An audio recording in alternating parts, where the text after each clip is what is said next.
अफगानिस्तान के हालात पर भारत की बारीक नजर, विदेश मंत्री ने कहा सभी भारतीयों को निकालेंगे। गृह राज्य मंत्री नित्यानंद राय ने भी कहा भारतीयों के साथ सभी हिंदू सिखों को भी निकालेंगे। ऐसे हिंदुस्तानी को तो हम तुम्हारे नए लाएंगे, लेकिन अगर उस देश में हमारा कोई हिंदू भाई और सिख भाई रह रहा है उसको भी हम हिंदुस्तान लाएंगे। तालिबान को लेकर भारत में विवाद भरी बयानबाजी, मुनव्वर राणा बोले जितनी क्रूरता अफगानिस्तान में है उससे ज्यादा क्रूरता तो हमारे यहाँ है। ये इस किस्म की जितनी वो क्रूरता उनके यहाँ है उससे ज्यादा क्रूरता तो हमारे यहाँ भी है। तालिबान की नई सरकार का खाका आया सामने, काउंसिल करेगी सरकार की अगुवाई।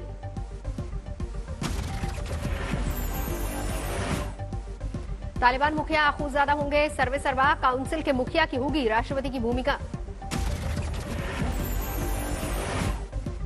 आज तक से की तालिबान के दो बड़े नेताओं ने एक्सक्लूसिव बात कहा, किसी को परेशान नहीं करेंगे, सरकारी कर्मचारियों को हम माफी।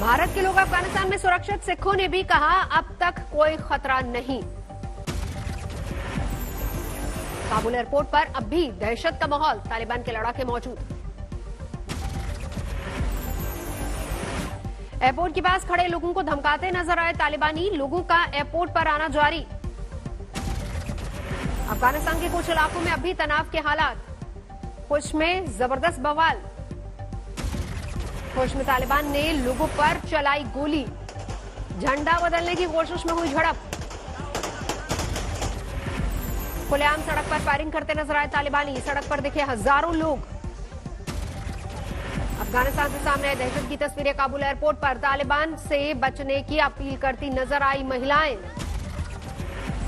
तालिबान ने अफगानिस्तान के सिख समुदाय को बताया सुरक्षित, अपने न्यूज चैनल पर जारी की रिपोर्ट।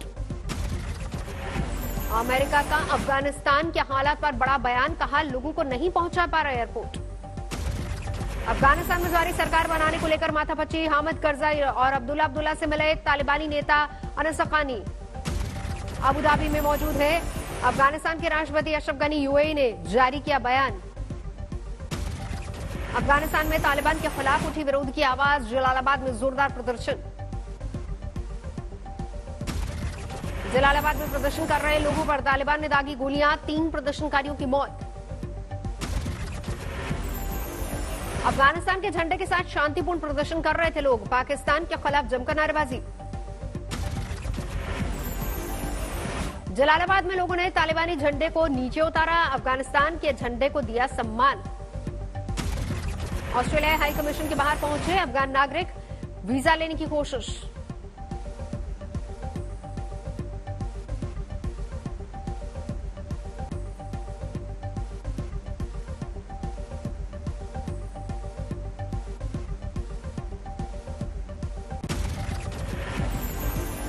वीडियो कॉन्फ्रेंसिंग से रामपुर कोर्ट में पेश हुए आजम खान और उनके बेटे। 26 अगस्त को होगी अगली सुनवाई। बाराबंकी की अदालत ने जारी किया मुख्तार अंसारी को कड़ी सुरक्षा मुहैया कराने का आदेश, बाहुबली ने जताई थी हत्या की आशंका। भिवानी में गला दबाकर 1.5 महीने की मासूम की हत्या, तांत्रिक के चक्कर में मां ने वारदात को अंजाम दिया। झारखंड के गुमला में एक युवक ने की पिता की हत्या, 2,500 रुपए की मांग को लेकर बढ़ा विवाद। बिहार के नालंदा में एक युवती पर बीच बाजार फेंका तेजाब, पुलिस को प्रेम प्रसंग की वारदात का शक। पेटीएम और जोमेटो समेत 35 से ज्यादा कंपनियों के आईपीओज ने दी इकोनॉमी को रफ्तार, आरबीआई ने कहा 2021 है आईपीओज का साल। पेटेंट आवेदन करने वाली सभी शैक्षणिक संस्थाओं के लिए फीस में 80% कटौती, अभी तक केवल सरकारी शिक्षा संस्थानों को मिलती थी छूट। यूनिटेक के हजारों घर खरीदारों को सुप्रीम कोर्ट ने दिया आखिरी मौका, 30 दिन में चुनना होगा रिफंड या फ्लैट में से एक का विकल्प। एचडीएफसी बैंक को लेकर आरबीआई, इनमें मिली बड़ी राहत, क्रेडिट कार्ड जारी करने पर लगाया गया बैन हटाया गया। दूसरी तिमाही में वॉलमार्ट के अंतर्राष्ट्रीय कारोबार में जोरदार इजाफा। भारत चीन जैसे बाजारों के सारे 13% की बढ़ोतरी। गाजा की ओर से दागे गए रॉकेट के बाद इजरायल आगबबूला। प्रधानमंत्री नेफ्ताली बेनेट बोले, समय, जगह और हालात देखकर देंगे जवाब। अफगान सीमा के पास रूस ने तजाकिस्तान के साथ शुरू किया संयुक्त सैन्य अभ्यास।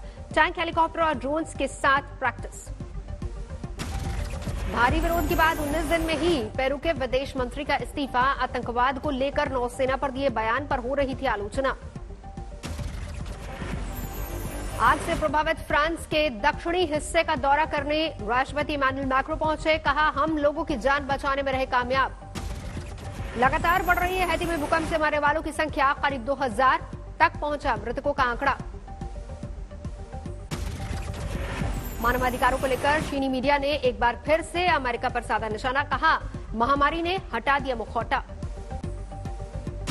कोरोना की बढ़ती रफ्तार के बाद जापान ने बढ़ाई इमरजेंसी। 31 अगस्त की बजाय 12 सितंबर तक जारी रहेगी सख्ती। अमेरिका में लगातार जारी है कोरोना का कहर। वैक्सीन लेने के बाद भी संक्रमित हुए टेक्सास के गवर्नर ग्रेग एबॉट। न्यूजीलैंड के ऑकलैंड में कोरोना का एक मरीज मिलने से हड़कंप। सरकार ने 3 दिन के लॉकडाउन का ऐलान किया। कनाडा में वैक्सीन पासपोर्ट के खिलाफ प्रदर्शन। क्यूबेक की सड़कों पर हाथों में पोस्टर, बैनर लेकर उतरे लोग।